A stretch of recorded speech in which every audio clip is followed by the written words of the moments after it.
Welcome everyone to the Metta Center Talk. And tonight we have Ajahn Achalo, who will be giving us a talk on the importance of daily formal meditation to increase mindfulness. And I'm particularly interested in this, especially because Ajahn has many talks about meditation and also on Insight Timer. So I've seen some of the talks there. Also, he's got talks on his website called www.peacebeyondsuffering.org. So please check that, and I'll put that into the chat box as well.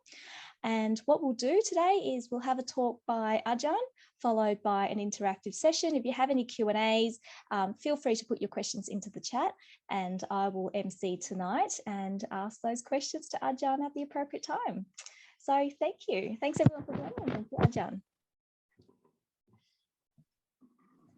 Good to be here.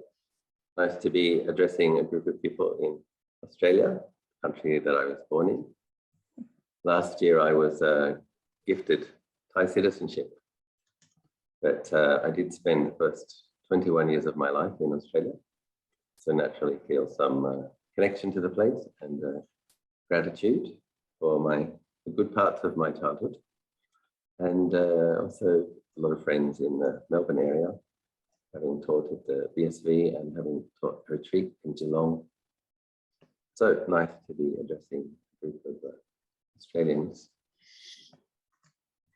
I guess the challenge for monks and teachers who talk about the importance of daily meditation is how do you make it sound interesting or exciting, or people in this day and age, people need things to be kind of interesting and exciting to keep their attention. And then, so how do you present this in a way which is interesting and exciting? And basically, what you have to say, what the message is we all really do need to meditate every day, and we need to do it in a way which is consistent. So if you just say that, yeah, already half the people are going, oh God, it's like I have to force myself to meditate. And so what I think in terms of motivating oneself, I think one thing that is helpful is when we look at the list of the 5 spiritual powers, faith comes first. And I think there's a reason for that, because after faith comes energy in this very important, simple list, but very important. If we have genuine faith in something, then energy arises. That's a kind of, I think Lord Buddha obviously put things in a specific order for good reason. So he put faith. And so for a lot of modern Buddhists or Western Buddhists, people who approach Buddhism from books, the idea of faith might seem, it's sometimes translated as confidence, which is correct. So there is an aspect of confidence in the teaching, confidence in the Buddha, confidence in the path. But faith is also a heart quality, that and an energetic quality, a mind brightening quality. And so sometimes if we find that we stop and start, we might need to consider that, like the drawbacks of stopping and starting. In my experience, I've been a bhikkhu for 25 years. I try to meditate 4 or 5 times a day and usually succeed. In my experience, mindfulness is a quality that gets stronger when we are consistent in our practice.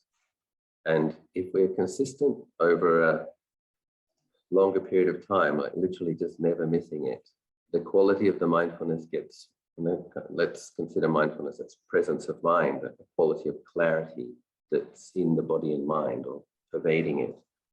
Then when we're consistent, that gets more palpable, more present, more powerful. And the unfortunate thing about this beautiful quality, this wonderful quality, mindfulness, the unfortunate thing about it is that it's much, much easier and faster to destroy it or damage it or cause it to degenerate than it is to make it truly powerful. And so this is where the kind of worldly idea that we can have a holiday from our meditation practice, or we can make an exception and do 1 or 2 kind of fun, exciting things, that we, things that we might deludedly think are fun and exciting, but which might be against the precepts or kind of, a bit grey. The unfortunate consequence is that the mindfulness tends to get a bit damaged, and it can take quite a bit of time to get it back where it was before the weekend or the holiday or the adventure, the exciting occasion. So that's, in my own experience, if I can be consistent and never skip a day. Obviously, if you're traveling a lot or if you're unwell, there are exceptions, but in general, not to make exceptions, then you get more rewards from practice. But the point I wanted to make was benefits come from consistency, and there are serious drawbacks to stopping and starting. It's like it literally is, you take 2 steps forward and you take 2 steps back. You take 2 steps forward and you take 2 steps back. And many people have that feeling of not getting anywhere. When I talk to long-term lay practitioners and they complain to me, I've been practicing for 10 years, 15 years, 25 years. And I'm not sure if I'm using the right meditation object because I don't feel like I'm really having any breakthroughs or I'm not really getting anywhere. So then I ask them, well, how much practice do you do? And they say, half an hour a day, 4 or 5 times a week. And it's like, okay, well, it is a good start to practice. People who can make that kind of commitment, it's good. But in terms of making genuine progress towards crossing to the other shore of Nibbana, it probably needs to be twice a day, every day. And because what happens is, I'm talking about these 5 spiritual powers. After faith comes energy, after energy comes mindfulness, concentration, and then wisdom, but they're all interlinked. What happens is when you are consistent in generating your mindfulness, it causes more energy, because mindfulness will help restrain the mind from scattering too much. And we need to differentiate between kind of poor mindfulness, clouded mindfulness, fuzzy mindfulness, and good mindfulness. So when we practice with a formal meditation object, what we're essentially doing is we're keeping the mind in the parameters of the body and mind for a period of time. And that allows energy to remain in the body and mind and not scatter outwards. So the mind gets scattered with thoughts about the past, thoughts about the future, thoughts about other people and other places, thoughts about work. But when we just be with one meditation object for a period of time, the mindfulness becomes more palpable, more clear, more present, and then energy arises in the mind. And then the emphasis of the Ajahn Chah approach, from the way I understand it, is that right mindfulness causes the arising of right concentration. So it's like it's through this quality of keeping the presence of mind in the body and mind, and keeping the mind somewhat centered, somewhat balanced, not losing its balance. Then sometimes when we meditate, what samadhi I prefer to call right collectedness occurs, another one of these 5 spiritual powers. So then that also increases energy, and also when we experience some deeper peace, and it also increases our faith. And so there's a lot of overlink between, if we can be consistent, if we can get the more energy, if we experience some samadhi, then our faith in the practice, our faith in our ability also increases. And the last of the 5 spiritual powers is the wisdom. So when there is more clarity, when there is more presence of mind, then the mind can see more clearly the nature of things, which is what wisdom is. Wisdom is just seeing the nature of the body, the nature of the mind with clarity. And so it's unfortunately normally affected by delusion and ignorance, which cloud that clarity. But when we generate clarity and we maintain that clarity, and then we can apply that clarity, we simply see things more in accordance with truth. So how do we generate faith in the need to? One of the reasons I like to emphasize faith is because it's a uplifting quality. So if you really have faith in something, you want to do it. So it's like, and so that means it's not just, I've studied the 4 Noble Truths and the Eightfold Path, that makes sense, I have faith. So no, if you're reading the Anapanasati Sutta, one of the paragraphs in the introduction, Lord Buddha says that through cultivating Anapanasati, the 4 foundations of mindfulness are developed. In developing the 4 foundations of mindfulness, the 7 factors of enlightenment are brought to fulfillment. In bringing the 7 factors of enlightenment to fulfillment, the mind is liberated. It's 1 paragraph. It starts with, by being mindful of your breath, a few sentences later, you've purified your mind. And this is something that we tend to overlook. Study all the suttas. I said, no. Really pay attention to this paragraph. Because Lord Buddha, he taught different people in different situations according to what was appropriate for them. And he never said that in the future people should study every single one of my suttas so that they have a broad understanding of Buddhism. He taught that person in that situation in a way that would help them, oftentimes getting some quite wonderful results. So it's things like that. There are other statements he makes in other suttas. He says, among all of the meditations, breath meditation is the crown jewel in the crown of the meditations. So it's like, for myself, I like to take these short, few pithy examples and then consider that deeply. Like, wow, I have breath, right? So that means I have in the palm of my hand the crown jewel. Now, whether that jewel ends up in the crown, whether you make it, whether you have a crown and whether it becomes the crown jewel, that's going to depend on how much effort and how much consistency. But you can see how it works. As someone who does breath meditation several times a day, every day, I can see how that really is the case, because you're coming to try to be aware of the breath, and what happens? There's thoughts. There's thoughts about how your day has been. There's thoughts about things you need to do. And so in trying to be mindful of the breath, you become aware of thoughts, more aware of thoughts, rather than just being caught in them.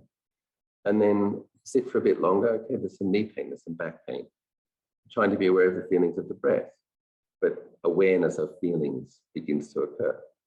Now, when you have a daily and consistent meditation practice, you become quite familiar with your mind states, what I would call the frequent flyers, right?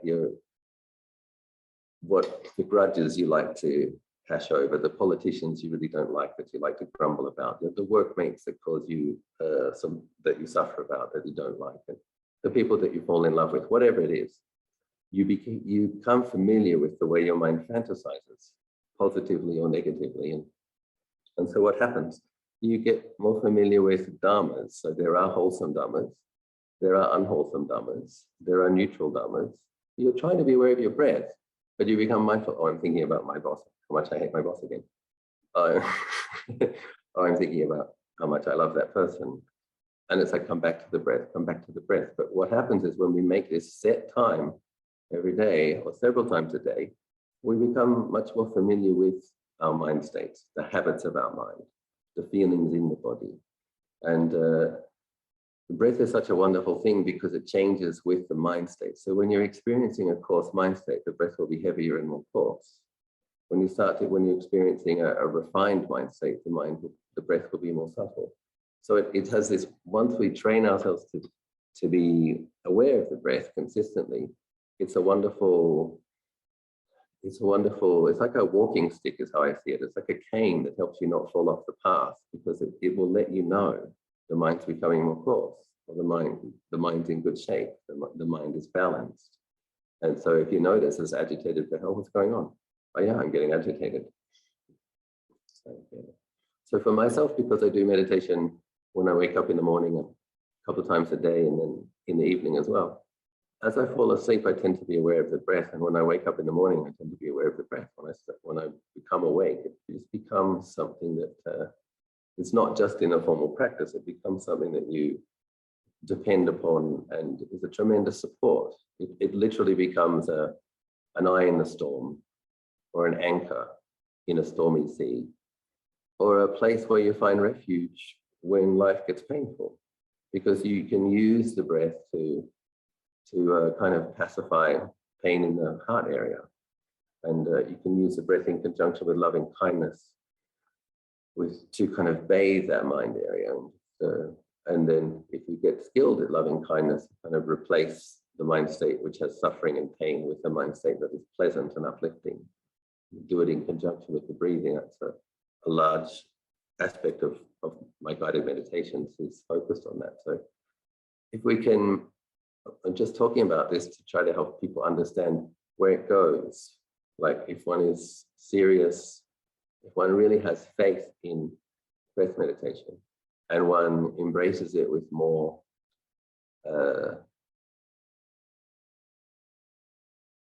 commitment, happily, because one recognizes the incredible value of it, then yeah, well, it does become a tremendous support in one's life. And then as mindfulness gets clearer, one can train with breath meditation to notice the cessation of the in-breath, notice the space in between, one can train to notice the arising, staying for some time, ceasing of an in-breath, the arising and staying for some time, ceasing of the space between the breaths, the arising and staying for some time, ceasing of the out-breath. And when one can develop insight by noticing cessation. And then furthermore, if one is watching the breath in the area of the heart, where of the in-breath, where of the out-breath, other mind states, hindrances and mind states, they actually have a feeling component that manifests in the heart area. And so while being aware of the breath, one can also be aware of these other feelings that impinge in that same area. And one can be aware of the way they change. They arise and they cease, and they arise and they change and they cease, and they arise and they change and they cease. But this is talking about a mind which has more sensitivity and subtlety. It can notice the feelings underneath the thoughts associated with the hindrances, the feelings underneath the kilesas that affect the mind, and the feelings associated with utterly wholesome mind states. You become aware of the breath, but you become aware of rapture, you become aware of tranquility. And then the breath will also lead eventually to absorption, where a person won't be aware of the feelings of the breath, where peacefulness becomes the mind state, the mind object. The breath meditation will lead a person to, the breath will get finer and finer, and the spaces between the breath get longer and longer, and it will appear to the meditator that the breath has ceased. And the breath hasn't ceased, but what's happened is the mind turns inward and isn't interested in the sense spaces. It takes the peacefulness as its object and is still and one-pointed on that. And so it's not very helpful to get a lot of desire mind to try to experience that, because trying to get jhanas and trying to have absorptions causes meditators a lot of suffering. But if we meditate a lot, it's fair enough to understand that it's going to happen. That will be the outcome, one of the outcomes eventually. And so, yeah, just to know that this meditation object is an amazing thing. It becomes a real support, a real refuge, a real vehicle for developing concentration and insight and a path to liberation. So if we consider these things a bit more deeply, then there naturally arises the energy to be willing to do it more. It's okay, I get it. I get that this is valuable. I'm going to put more effort into this. And then to just remind yourself, like, the kilesas will lie to us. I mean, we talk about Mara. Sometimes it's like kilesa Mara. Our kind of habitual bad habits will lie to us and say, yeah, you've been really good with your practice for a period of weeks. You can sleep in today. You don't need to do it today. Or you can I don't know.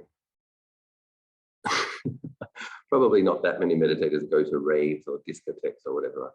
I saw some interesting mini documentary the other day where apparently 3.7 million English people over the age of 45 go to a nightclub once a week.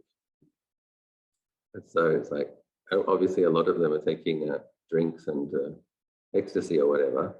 And so it's just but I'm assuming that most Buddhist practitioners aren't doing that. But just as an example, if the kilesas say to you, you've been really good for a month now, you can go to the rave, just one ecstasy, just 5 beers, it will do a lot of damage. There is a kind of a delusion that will say, the Buddha's teaching says that I should be mindful in all postures and all activities. I can take ecstasy and be mindful. I can smoke dope and be mindful. I can take mushrooms and be mindful. I can be mindful of these. That might even be a faster track. I can have esoteric experiences while taking psycho. But we have to look at what the Buddha said. The Buddha did say that we have to refrain from intoxication. And if he thought that the occasional drink was okay, he would have said so.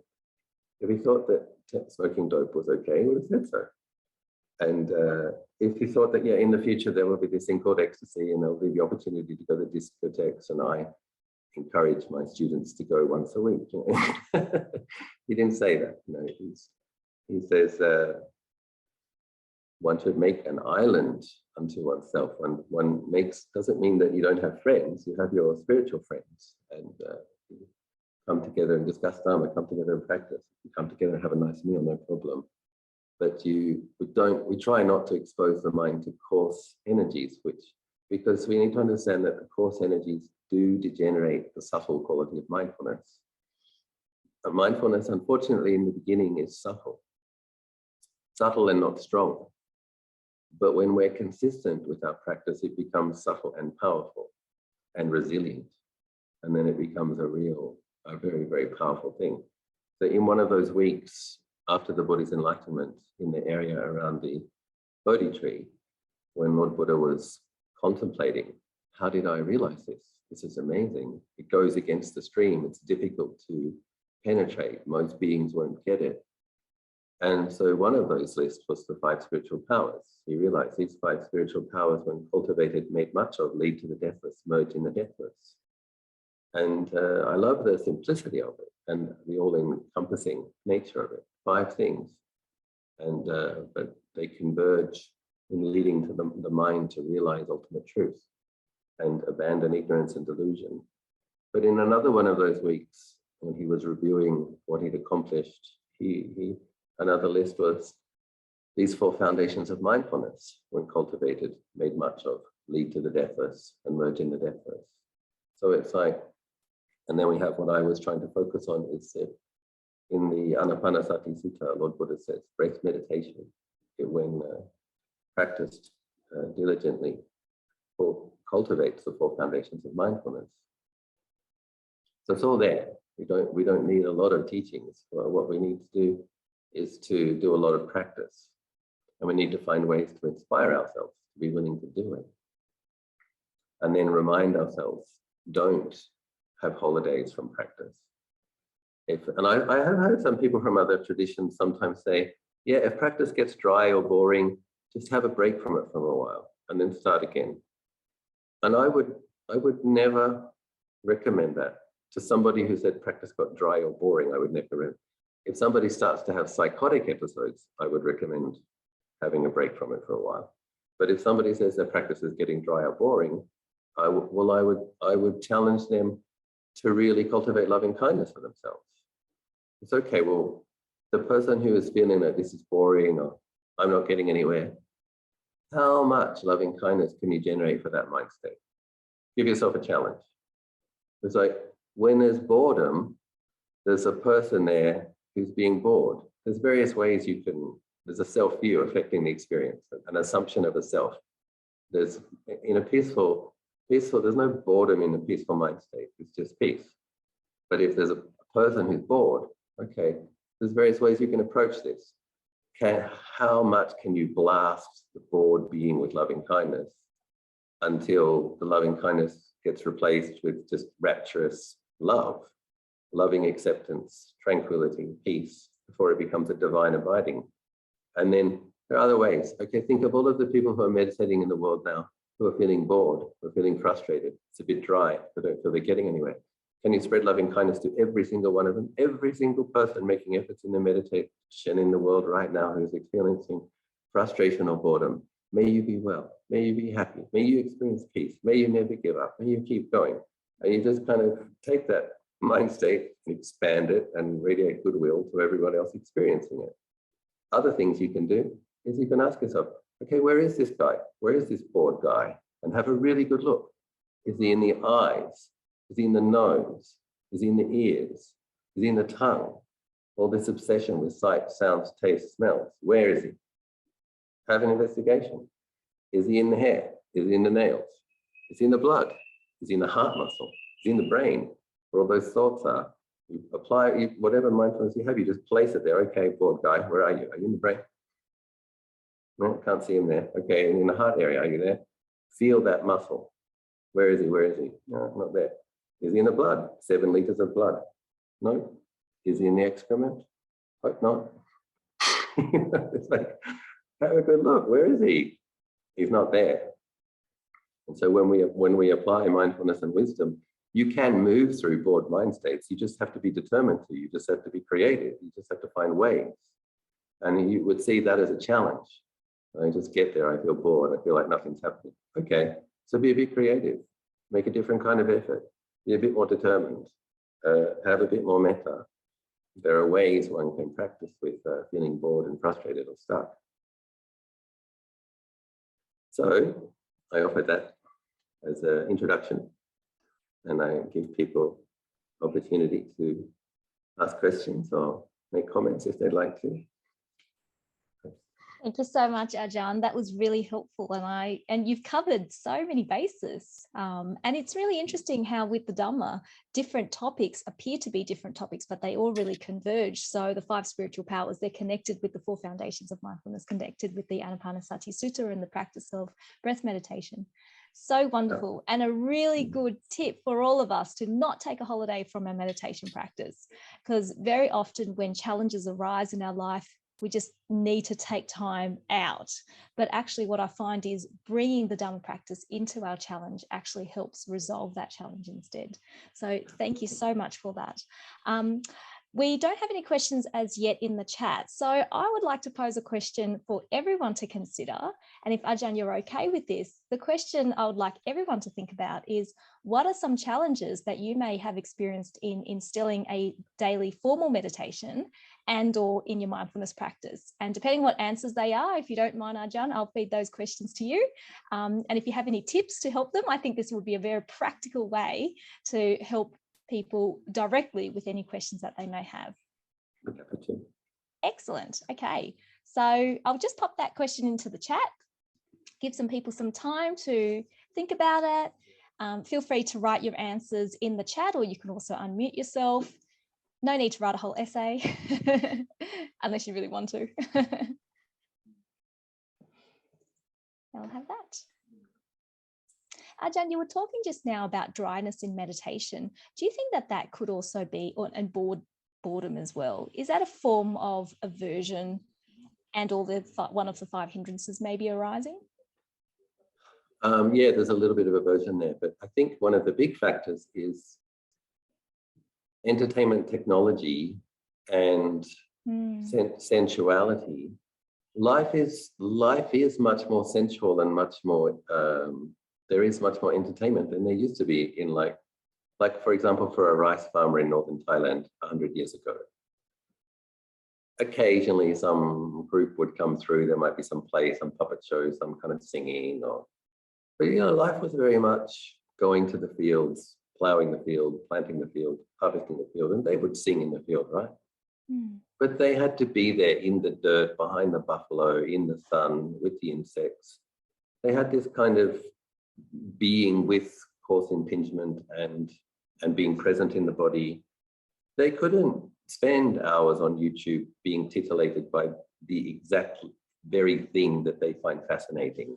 And so for modern people, the challenge that we have is that we have a choice. Can I distract myself with one of my favorite things? Like, suppose, for example, you like the auditions from The Voice, right? Suppose that's something that you like. Well, then you can watch the auditions from England and America and Australia and Canada, China and Russia and Poland and Ukraine. You could watch voice auditions all day and never run out, because there's this season, last season, next season. And, you know, so I think this is a problem that we have is, and social media, right? Like chat kind of apps, Line, WhatsApp, like you can always be titillated by what your friends are sharing, and it's just the potential to be aware of so many more things and to like or not like, press like, press not like. It's just compared to that, sometimes meditation is boring.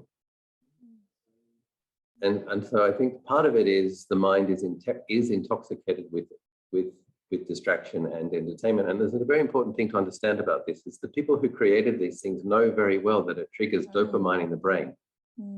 It triggers a dopamine response. So all these things. So it's like the mind gets addicted to a pleasure hormone. So when you come to watch the breath, that doesn't happen straight away. But what happens with meditation is when you go deeper, there's all sorts of other hormones get released. I think serotonin, and serotonin is much more conducive to well-being and less addictive than dopamine. But dopamine is addictive, and most people are addicted to it. So you get a dopamine rush when you have a coffee. You get a dopamine rush when you have fat or sugar.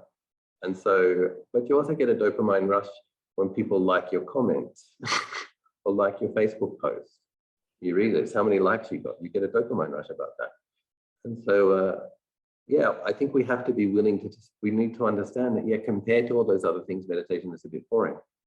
But if you stick to it, normally after 15 or 20 minutes, normally there's some feeling of well-being.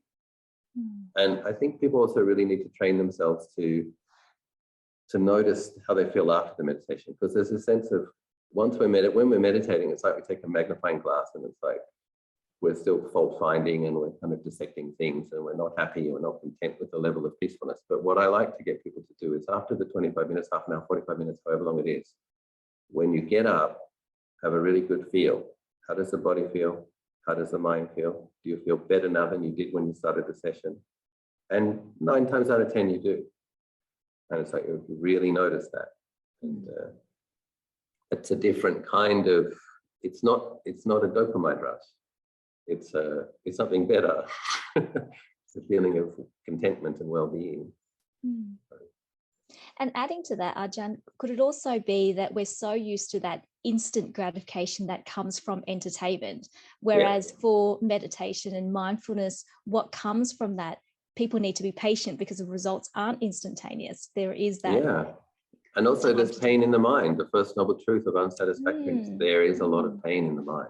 Right? And so a lot of what we do is to distract ourselves, not wanting to look at that pain. And if we can be with the pain in the mind until it arises, stays for some time and ceases, and we get to navigate a new relationship with pain, we understand it as being a part of life, but we also understand it as being a transient phenomenon. And we cultivate something that can be aware of it and rest in that awareness of it, then it becomes very worthwhile. So if there's some conflict at work, and you're going to go and meditate, you're going to think about what your boss said or what your co-worker said, and it's going to be painful. Or if you had an argument with your husband or your lover, go and meditate, you're going to cry. You actually have a look at the fact that your feelings got really hurt, you go and meditate, there's going to be tears. I can see why people would want to distract themselves from that. But the Buddha talks about his practices, his path and training as being something that is leading onwards. And so you do get through it. You do learn how to be with dukkha. You do learn how you create it and how you can let go of it, and eventually you can go beyond it. But if our response to dukkha is to try to distract ourselves, there's no end to that. And the suffering will probably get worse and worse until we have no choice but to try to deal with it. So. Yes, very good. Thank you so much. We have some responses to that earlier question. So the question was, what are some challenges? And the first one is from Sophia. She says, Ajahn, my current practice is a mix of Buddha mantra and metta meditation when people are related. I have less affinity with breath meditation, no matter how much I try. When I do Buddha mantra all day, I find energy arises, but also tightness. So I switch then to metta meditation to introduce softness. Is it okay to switch between meditation methods throughout the day and depending on the situation needed? Yeah, so that is the case for some people. I would say breath meditation works for most people, but there are some people for whom it doesn't. And then Ajahn Mahabua, one of the great forest masters of last century, he emphasized this recitation or recollection of Buddha as a mental mantra throughout the day. And so, yeah, and yes, one can do that. When people ask Ajahn Achalo, my main teacher, what's the right meditation, he says, well, basically the one that works for you. But he says more important than the method is which method helps you be consistent in your mindfulness. So that's the point of the meditation object, is which one helps you to have a consistent quality of mindfulness. And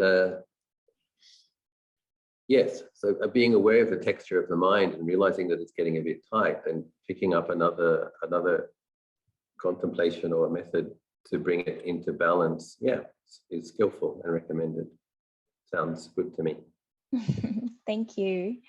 Ajahn, another question that arose, I think it was during the time when we were talking about the type of entertainment that we may be indulging in. So the question is, if you're comfortable with answering, how long do you use your phone every day? Well, I don't know, because I do listen to chanting and Dhamma talks in the background sometimes, right? So it probably is 4 or 5 hours, but what is it? So if I'm in the car and I have to go to the hardware store, sometimes I put the phone on and it's chanting, right? So that'll be 45 minutes of using my phone. But I'm not making a Facebook post, and I'm not making angry comments under the news interviews of politicians who I don't like, right? I'm trying not to use it to inflame my mind into too much liking or not liking. But if sometimes I cling my kuti and I have some chanting in the background or a Dhamma talk in the background. And so, yes, I also do use it for, this is the thing, is that we have to learn how to use these things. I guess some people cannot use them, and they're, rare individuals.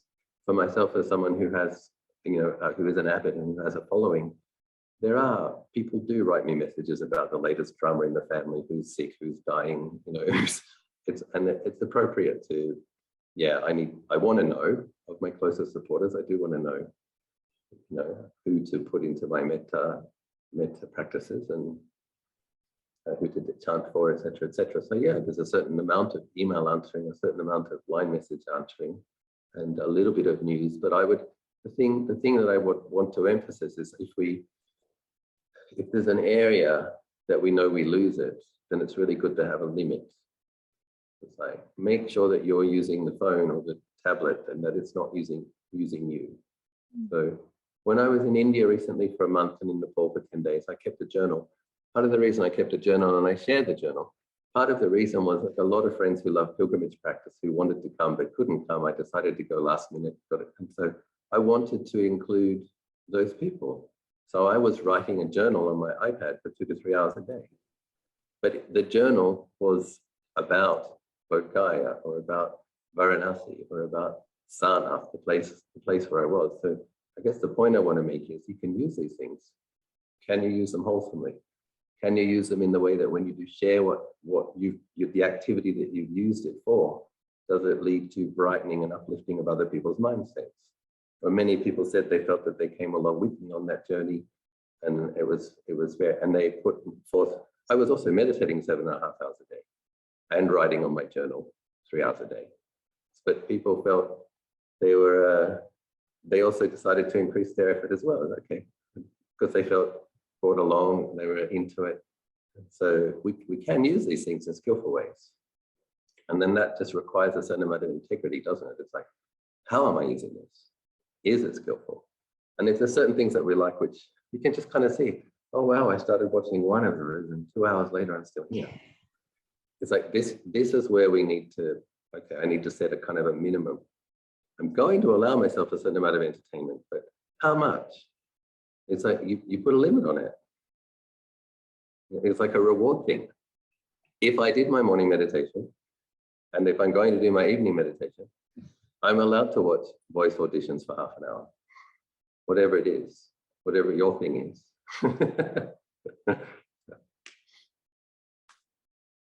Thank you, Ajahn. And in fact, there are apps that now track our screen time. So for those who are interested, you can actually track your screen time and what you use your time for. So I think that could be very helpful to know if you have been 1 hour on YouTube, you're like, oh, that could have been 1 hour meditating. Okay, next question is from Benjamin, and his answer is a response to the earlier question about challenge. So Benjamin says, I typically do an evening meditation before bed, but there have been times when I miss it. I currently practice between 15 to 20 minutes of forgiveness meditation, and until recently, where I've had some more present meditations, the experience to date has been thoughts and mind wandering in each meditation, which may be a reason why I haven't added in a second session. Judging my own meditation and the thoughts arising has been a challenge in my daily practice, leading to some frustration where I feel the meditation hasn't been successful. Any advice is appreciated. Yeah. So my first piece of advice is please change your schedule from doing the meditation last to doing it first.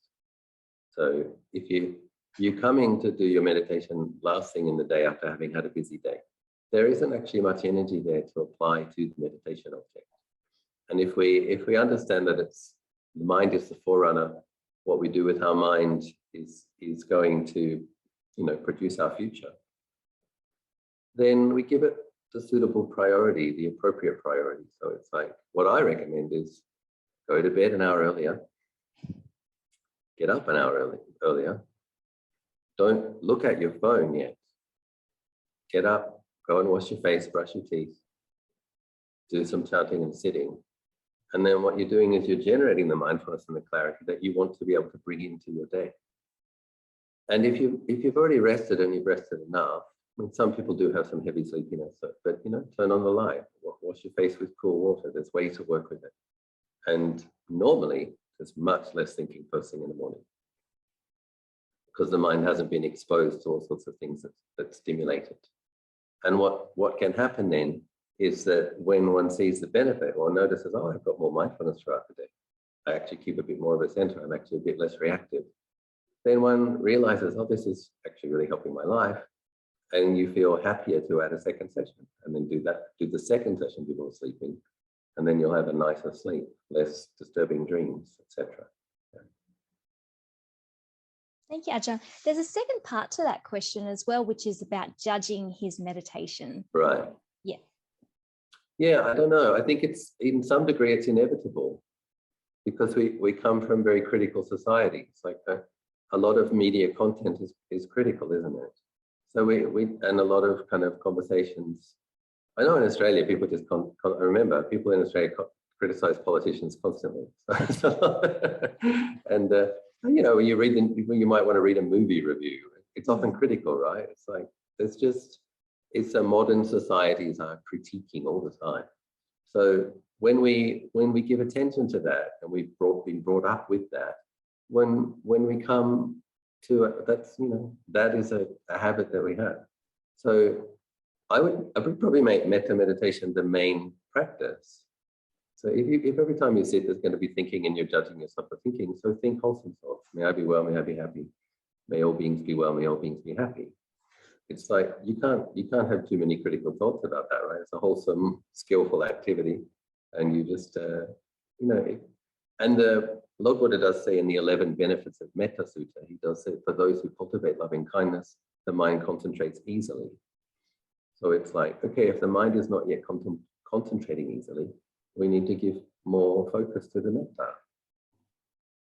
A lot of people who have a bit of a critical tendency, they'll also be a bit not trusting of metta. Seems too wishy-washy, seems too lovey-dovey, fluffy, whatever. But when you realize, no, metta can also lead to jhana. Metta produces great merits. And for those who cultivate metta, the mind concentrates easily. Then, okay. Again, it's this faith issue, isn't it? Having faith in the value of a practice to help you embrace it. So, having a lot of critical thoughts and then not losing confidence, feeling a bit dejected. Among all sentient beings, in that experience, you're one of the beings who is suffering. And so, have loving kindness for yourself. May I be well, may I be happy, may I be well, may I be happy. And after 5 or 10 minutes of that, there is more wellness, more happiness. Then you expand it outwards. may all beings be well, may all beings be happy, may all beings, and it becomes something very wholesome. So more love, less judgy. Yeah, balance. Absolutely. And Ajahn, I can see Benjamin has his hand up. So Benjamin, I'll just finish. One thing to say is that in my experience in loving kindness practice, when we first come to do it, for the first few minutes, what we must give to it is loving acceptance. You have to kind of allow the mind to be where it is. Mm. You kind of allow it, embrace it, see it as it is, and just allow that. And then you add, may I be well, may I be happy to it. Mm. You don't try to get rid of it with metta. It has a kind of a loving acceptance mode, followed by a radiating loving kindness mode. So don't bash our minds with metta. Well, it's not metta, is it? It's like No. If real metta isn't, loving kindness, loving friendliness. Yes. Look at those words, kind and friendly. So Benjamin, did you have something you wanted to add to your question? Yeah. Thanks, Ajahn. I just wanted to sort of round off on that one, because I started off doing metta meditation for a long while. And then through a series of some challenges, including some loved ones' health and so forth, I went through a tough patch. So then I sort of went off to do forgiveness meditation, and that really helped me for a while. And I've found that it's been very useful, and I feel that I've forgiven a lot. And I guess whenever the time is right, when I feel that, okay, I'm really at a good spot with forgiveness, is that then the time to shift back to the metta meditation? Because the guidance I got at the time was focus on forgiveness as a subset of metta, because to forgive is to also be loving and kind as well. Yeah. And so once I just think, I think in terms of investigating the mindsets, like obviously if there is some significant hurt and one needs to forgive people, sure. But I think thinking about, in another way, there's also such a thing as like skillful distraction. So it's like not to think about that at all. And it's like making more out of it sometimes than that needs to be made out of it. It's like when it comes up, some hurt feelings, some grudge, some resentment. Okay, I need to practice more forgiveness. But when it doesn't come up, don't think about it at all. May I be well, may all beings be well, may I be well, may all beings be well. It's kind of like a nice break from thinking about the trauma or the challenging experience. So I think for myself, I think metta is always useful and always relevant. I guess there's one time when it's not useful, is if you're a particularly lustful person and you're falling in love again or becoming infatuated again. That's not the best time to do metta. There's other practices that she might do. Like a in general, right? Or just kind of the potential consequences of having affairs with other people's partners, or whatever. Read the newspapers. How many people get murdered? But it's when I like to go straight to the heart. So drop the story and have a look. There's some hurt feeling. There's an experience of pain. And so can you just radiate loving kindness to the feeling of pain with no story at all? Just breathe through it. Breathing in, may I be well. Breathing out, may I be happy. Breathing in, may I be well. No story. Just apply and if the pain comes back, the pain might be related to the traumatic experience, but you don't think about the experience. You don't think about the story. You just apply metta to the experience in the present moment. I've got quite good results with that. It helps move the pain through the mind and you can see it arise and cease. Thanks, Ajahn. Thank you. Okay, and the next one is from Walter, and again, replying to that question about challenge. So Walter says, a challenge for me is I don't know if I'm progressing or improving. What small signs can I look out for that my practice is improving or that I'm on the right track with my meditation practice? I think if I can see I'm improving, then that acts as an incentive for me to continue practicing. Yeah. I guess the first thing I would ask is how much is this person meditating? Are they willing to type in how much are they meditating? It's me. I'm not meditating very much at all. I guess that's why I'm coming to your talk, because I saw the title and I thought, oh, okay, maybe I should be doing it more regularly. So yes, I'm not doing it very much. So I'm glad I asked the question. So if you're not doing it very much, you can't expect very good results from it, can you? So, no, you can't. Consistency, and after you've been committed and consistent for a period of time, I think you will see some benefits. And the benefits aren't necessarily, actually, they're never what we think they'll be. I think in the beginning, we're going to be thinking it's like great rapture, profound insights, the universe exploding. But probably the biggest benefit is a background feeling of well-being, less reactivity. And that's a subtle benefit, but it's enormously helpful when you compare it to what it's like when you don't have well-being and you don't have some stability or centeredness. So then, oh no, there's having some centeredness, some balance, background well-being is enormously helpful. And then in periods of retreats, one might have some universe exploding experiences. Okay, thank you. I'll all the best, Walter. Thank you, Ajahn. Soldier on. Yes, will do. Thank you. And Ajahn, would you say also that improvement isn't only during meditation, but also in our lives as well? So Absolutely. We can see that change happening. Absolutely. There? Just seeing what mind states your mind's affected by, just seeing how you use your time, being more truthful. And that's already starting a kind of an evolutionary process where good things will result from that. Excellent, thank you. The next one is from Sin. Hello, Sin. His comment and question is, I find that when I meditate after doing exercise, I can meditate better. So I then tend to do it regularly after exercising. I'm aware that this is a form of attachment.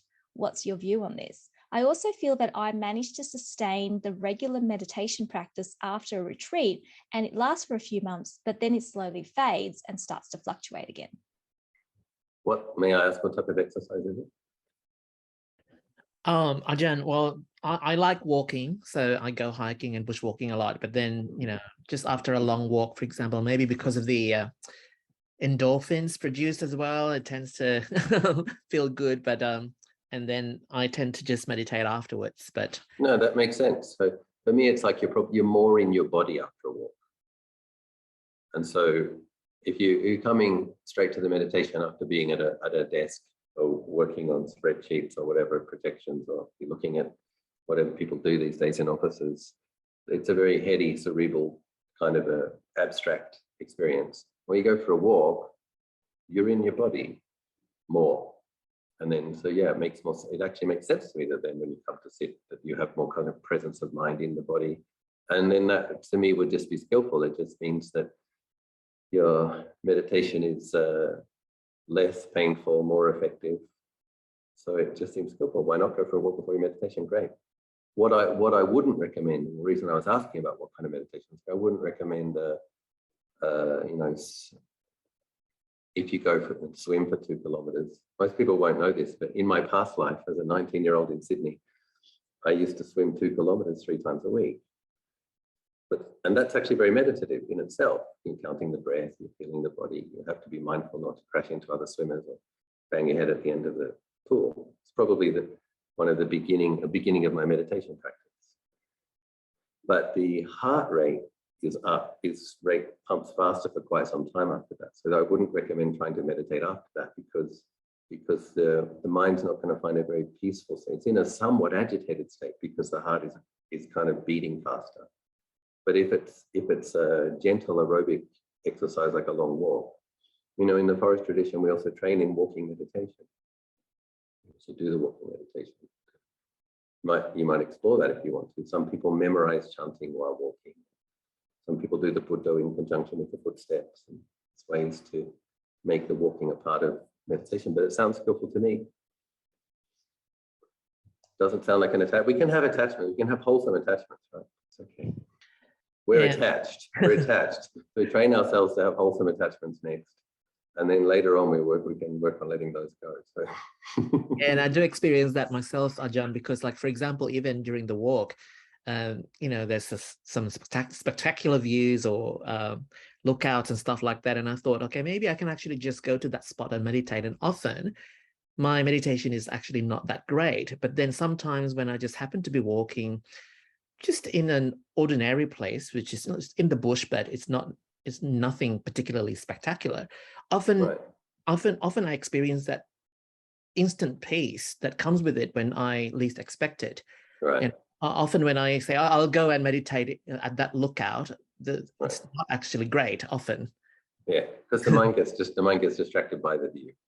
So it's flowing out instead of coming inwards. Yeah. Makes sense. Thanks, Ajahn. Now, the question next is actually for me from Sinsin. Thanks, Sinsin. But I think, Ajahn, you may have something to say about this too. It's, I think, coming off the discussion we had earlier about using the phone and entertainment. The question is that Sinsin knows that I intentionally went off Facebook. What was your instant reaction to it as soon as the change took place? So simple answer to that, Sinsin, is freedom. A lot of freedom, a lot more time, a lot more time. Thank you. I highly recommend it for everyone. Get off social media. You'll get your life back. You can still use it for skillful things. Like I still use it for Meta Center posts and things like that, but nowhere near needing to check it as often as I did before, and didn't worry about how many likes I get, etc. So freedom. How many people unfriended you? I don't know. Doesn't matter. I have friends in real life, so I'm very grateful. Yeah. Exactly. The next is from Walter. Ajahn, may I ask, how much do you recommend as a minimum amount of meditation to begin with? For example, twice a day, every day for 60 minutes each time. And is it okay to listen to a guided meditation recording each time, or should one try to progress to non-guided meditations over time? Yeah, so it depends. If it's really a beginning, if there's a lot of restlessness, a lot of hindrances, I don't recommend forcing 60 minutes yet. I would recommend 25. If we're talking about ground zero, building up from nothing, 25 minutes once a day for a month. Then after a month, 25 minutes twice a day. Try that for a month or two. And if you can increase it to 30 minutes, you can. Not if you can. You can increase it to 30 minutes. And I should think if one is consistent, if one really does it every day, after 2 or 3 months, you're going to really see that this is valuable, this is helpful. And then ideally for myself, try to sit. Well, it depends. I mean, I have retreat periods and non-retreat periods, but if I'm not in a retreat period, 50 minutes is about right for myself. And because it takes about 20 minutes for the mind to become peaceful, then it stays peaceful for about 20 minutes. And in the last 10 minutes, it'll start thinking about what it needs to do next. And so yeah, 50 minutes, I think, is a good time to aim for. But not, slow and steady. That's really interesting, Ajahn. 25 minutes. That's very exact. Not quite 30 minutes. Not 20 minutes. It feels oppressive, right? One of the reasons people don't make a commitment because it feels oppressive, right? Oh, half an hour feels too long. 25 minutes feels a little bit less oppressive than half an hour. So you want people to commit to it and see the benefit. You realize the mind's just beginning to get peaceful after 15 minutes. You want it to stay peaceful for 10 minutes, right? And then, That's excellent. Thank you. The next one is from Anjana. Ajahn, what would you suggest as the best times of the day to meditate for a layperson who is working? Also, how long do you suggest the meditation sessions to last for? Yeah. So if possible, for a working person, 40 minutes twice a day. But if you are, and so in the first thing in the morning, get up, and I don't know how much sleepiness these people have. Some people are more like morning people, some people are more evening people. And but if you're not really a morning person, you should still do it. And but sometimes having a shower first helps. Just have the shower, because that can wake the body and mind up. And In Australia, you're really lucky because everybody has nice showers. You can get the temperature of the water just right. It's really nice. So, get up, have a shower, then do your meditation. But if a person is like high-level executive or something, it's a lot of stress, I really recommend a 20-minute sit in the afternoon. And I really recommend like being able to shut the door. And if you're in some kind of executive position, you should be able to do that. You should be able to close the door and stick a sign on do not disturb. It's like, because even though you're just only going to sit for 20 minutes, it's just taking that time for you when you feel kind of completely kind of scattered or kind of eaten by other people's demands. It's just like feeling the breath, feeling what it feels like to be agitated, exhausted, and just kind of finding a bit of a center and being kind to yourself. Taking that 20 minutes in the middle of the afternoon will probably make you much less reactive and much less resentful, much more patient with your team. So even for really busy people, I think, especially for really busy people, taking some time in the afternoon as well. Because for less busy people, you get up and you go to the bathroom, you can feel your footsteps, you can do other things to be present where you are.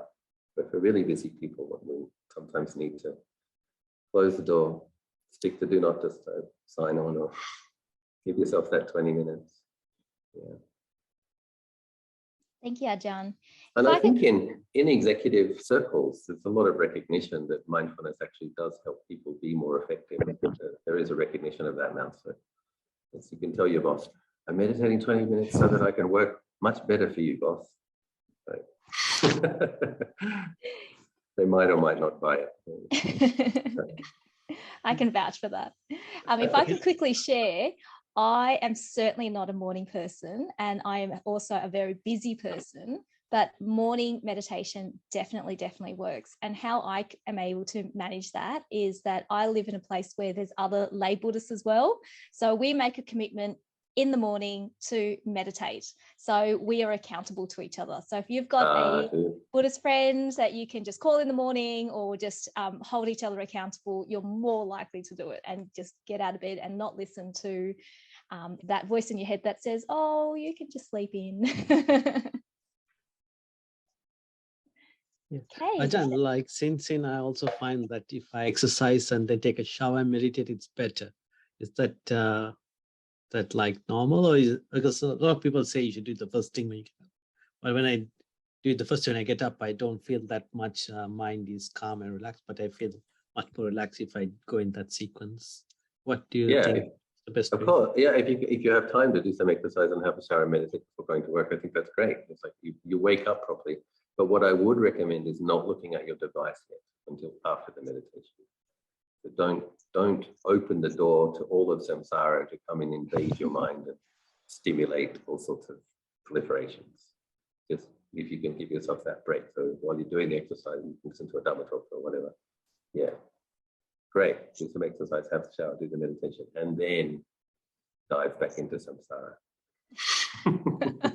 Thank you, Ajahn. Thank you, Ajahn. The next is from Sophia. I've read instructions where you hold onto the meditation object the whole day, from when you wake up to when you sleep, similar to what you said about the breath. I've tried doing it on weekends and it's great, but I also find that difficult when I'm working and my mind has to be focused on doing work at a computer than say focusing on breath or reciting mantra. I've experimented using work as a meditation object, but it's different. Do you have any advice? Yeah, no, I would agree. When one has to really apply one's intellect in abstract tasks related to one's work task, it's really difficult to be. But what you can do is like in between, like you put something down, you go into the bathroom, can you feel your breath at that time? When you're on the toilet, can you feel your breath at that time? When you're at the coffee machine, although oftentimes people are talking, so that challenges it as well. So I agree. It's difficult for people who have very busy lives to be mindful of the meditation object. I know one lady who's a CEO in Bangkok, and she works from 10 until 9 every day, and she does her work plan on Sunday afternoons, and she started doing 216 itipisos a day, and she has a thumb press counter. So on the way to work, because she does have to think about a lot of things, and if Buddha isn't enough to keep her mind, but if she's in the car, and then by the time she got to work, she's already done 30, 35, 50 episodes, right? And then so when she goes to the bathroom, she does more. And then when she's waiting for a client or she's calling a meeting, she's got 5 minutes, she does more. And she just made it a practice that she would do 180 episodes twice every day. And she found that she was more mindful, and it's not the breath, right? But it is restraining the mind from thinking about everything else it has to think about. And then when you're at the meeting and you really need to think, there's more presence of mind. So, sometimes we have to be a bit creative. That's something that Ajahn Achalo is recommending for modern people now. So several people, because the Buddha taught 84,000 Dhamma verses, people make it a goal to get up to 84,000 episodes. And I know some people who've done 2 rounds of 84,000 episodes already in the last 2 years. And busy people, but that's the thing, isn't it? Busy, effective executive people, they tend to be quite good with discipline. So it's just a matter of how do you integrate your practice, a disciplined practice into your disciplined executive life. It's possible. So. That's great. Thank you, Ajahn. I'm going to use that actually. That's great. The next one is from Michael. Ajahn, sometimes it's quite hard to practice metta when we have a deadline for my assignment, and I just get stuck in stress and time keeps running faster. How do we find the best way to get out of that cycle? Repeat the question. It's quite hard to practice metta when there's a deadline for an assignment, and then he gets stressed, and then because he gets stressed, then he gets into a cycle. Yeah. So you just have to be. What I would recommend is before you hit the computer to do the assignment, whatever it is, you do take the 20 minutes or the half an hour to do the sit, and you have the metta during that time, and then hopefully, then when you come to really do the assignment, you still have some residue of that metta session pervading the mind when it gets a bit stressed out, right? Because you have to find time to and I think probably you can apply yourself at the project, the assignment assessment better when you establish more clarity beforehand. Yeah, that's the modern world, isn't it? It's like it's kind of like stops and starts. You have to have periods where you really push it and you're kind of draining a lot of adrenaline and force yourself to stay up longer than you want to and all sorts of things. It is challenging. Yes. And then I guess once you get through it, make sure you pick things up quickly again as a gift to yourself, as an act of metta to yourself. You reestablish your meditation disciplines to get over the destabilizing trauma of the assignment. Thanks, Ajahn. And Michael's just said, thank you. Appreciate the suggestion. And then the next one is from Riccardi. How do you know when it's about right? Are you able to describe the sensation, feelings when it feels right? And placing this in context, this was in an early conversation when, Ajahn, you mentioned about the 50 minutes being felt about right.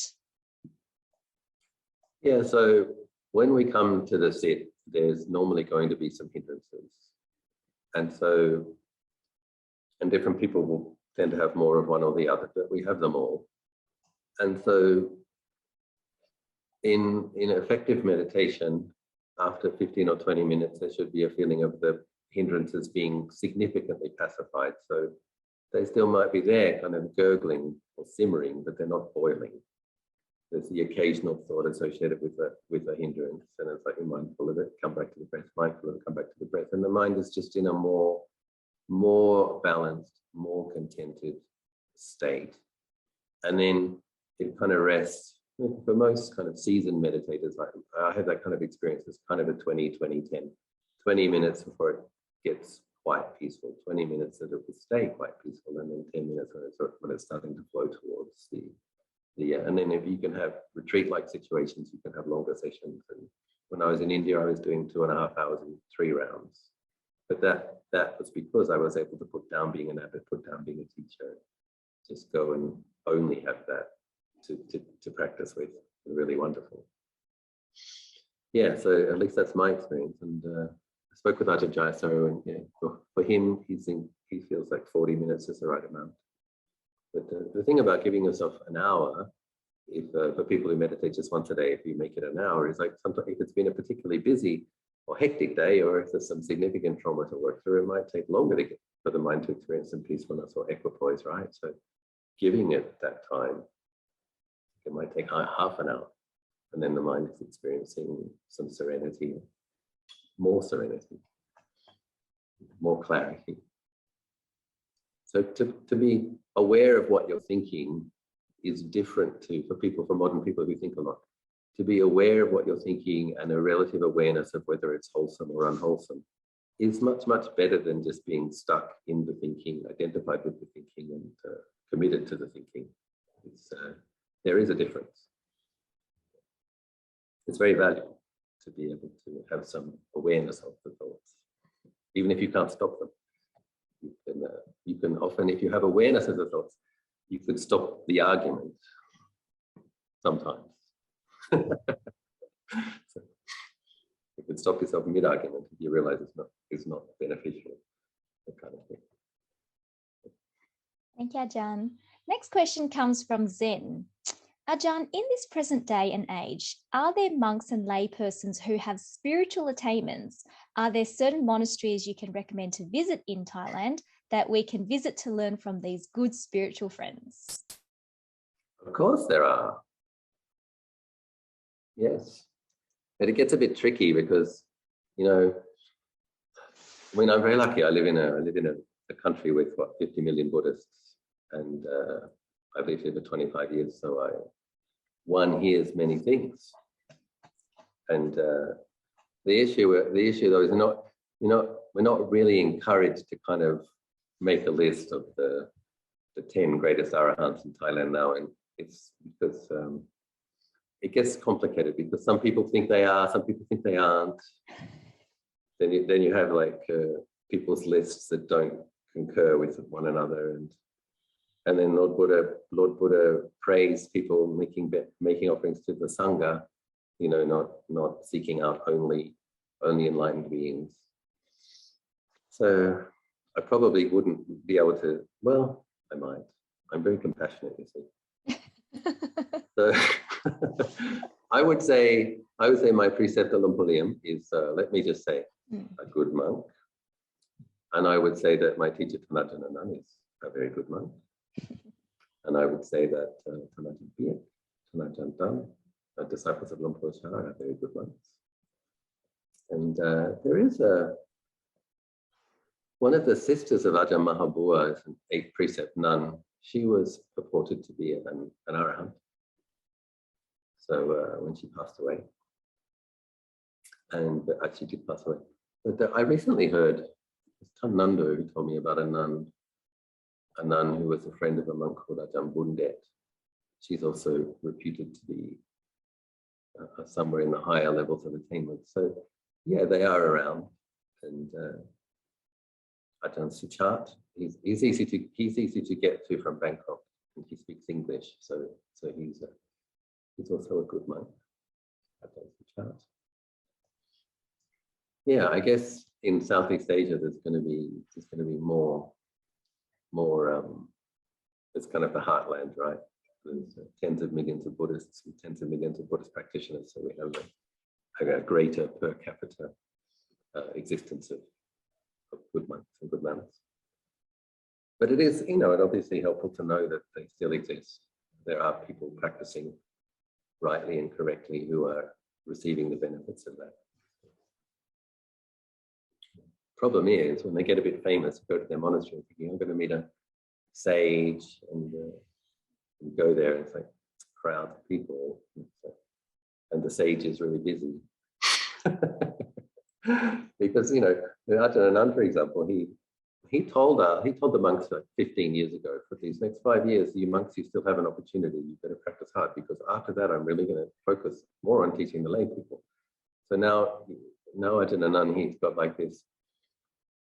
The monks are producing, media like teachings and video clips and with pictures with drones and all sorts of stuff. And it's for a person with a serious fault-finding mind, this doesn't look like an arahant. This doesn't look like a forest monk. This isn't what Lumpur Man taught. But need to understand that he decided that for the next 10 or 20 years, he's focusing on spreading Dharma to the lay people.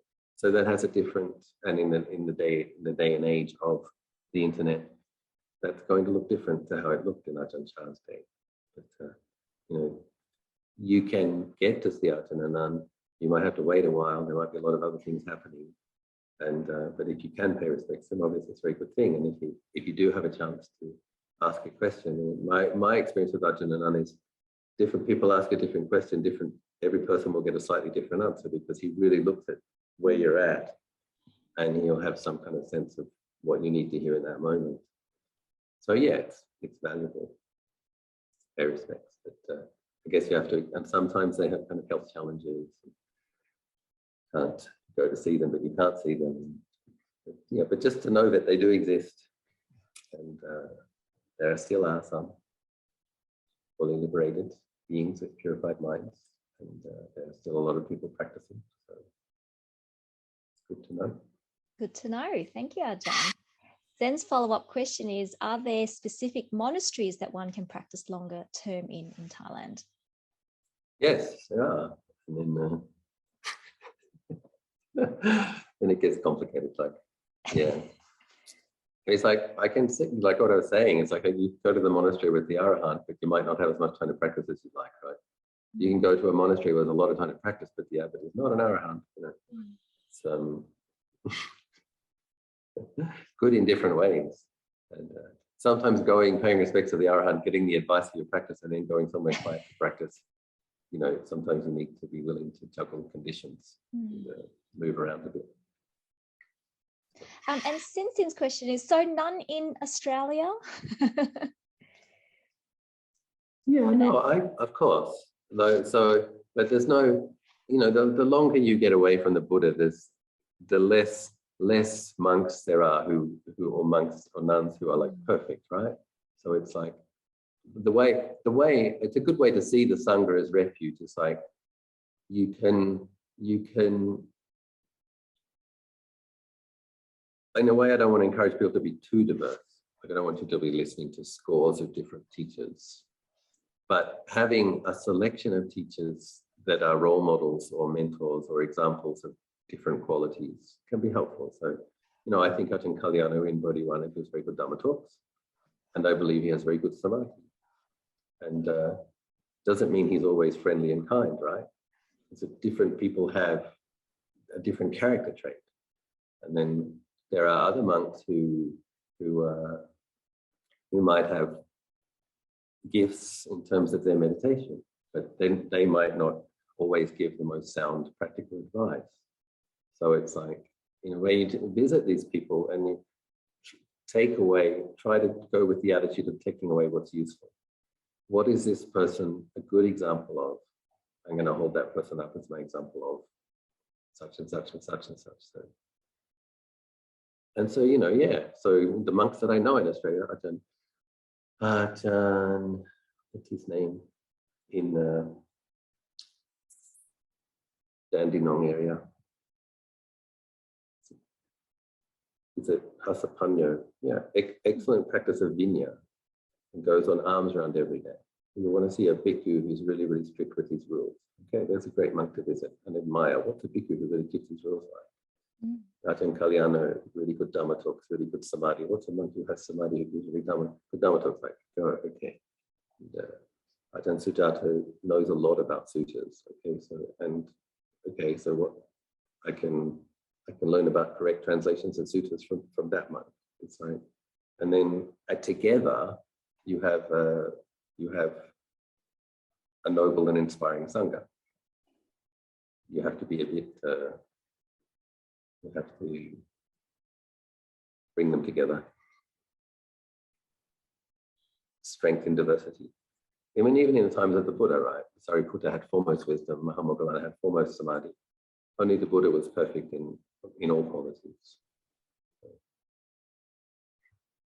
Thank you, Ajahn. Now, I do note the time. This discussion is really, really good. And there are lots of questions here that we won't be able to get to today. And I apologise for those who've asked questions and we can't get to you.